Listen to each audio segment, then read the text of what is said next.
탄핵 거래 당사자인 김명수 대법원장 그리고 독직 폭행 정진웅 검사는 그 직을 유지하면서 국민 세금을 축내고 있습니다. 당장 쫓아내야 되는 거 아닙니까? 권력 핵심에 범죄의 혐의자들이 가득합니다. 이러니 제대로 된 국정이 될 리가 만무합니다. 정권에 충성하면 까만 것도 하얀 것으로 바뀌는 겁니까?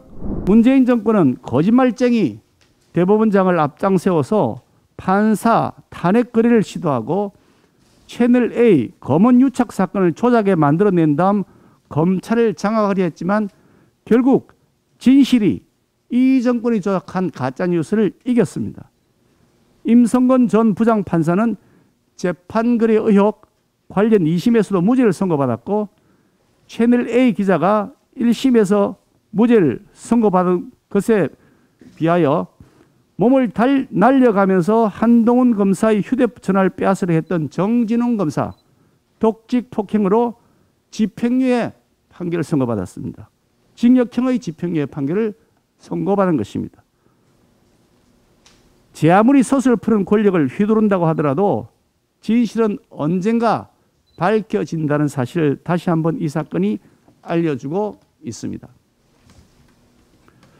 그런데 아직까지도 탄핵 거래 당사자인 김명수 대법원장 그리고 독직 폭행 정진웅 검사는 그 직을 유지하면서 국민 세금을 축내고 있습니다. 당장 쫓아내야 되는 것 아닙니까? 그뿐 아닙니다. 이성윤은 김학의 불법 출금 수사 외압으로 기소되어 재판에 넘겨져 있는 사람임에도 서울고검장으로 승진까지 시켰습니다. 이진석이라는 사람은 선거 개입, 선거 공작 사건으로 기소가 되어 있음에도 지금도 버젓이 청와대 국정상황실장 자리에 버티고 앉아 있습니다. 권력 핵심에 범죄의 혐의자들이 가득합니다. 이러니 제대로 된 국정이 될 리가 만무합니다. 정권에 충성하면 까만 것도 하얀 것으로 바뀌는 겁니까? 범죄 혐의자일지라도 승승장구할 수 있다는 것이 바로 문재인 정권의 상식이고 국정 운영의 철학인 것입니까? 완전히 거꾸로 된 세상입니다.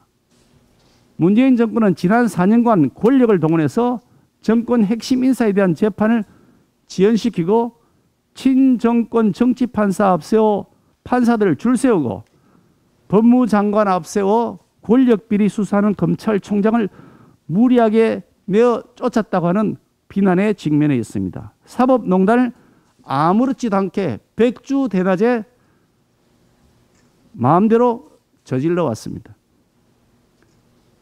정권 말 친정권 인사 알박기, 언론통제법, 재갈물리기법 처리 시도 등 언론 장악 시도도 더 노골화되고 있습니다.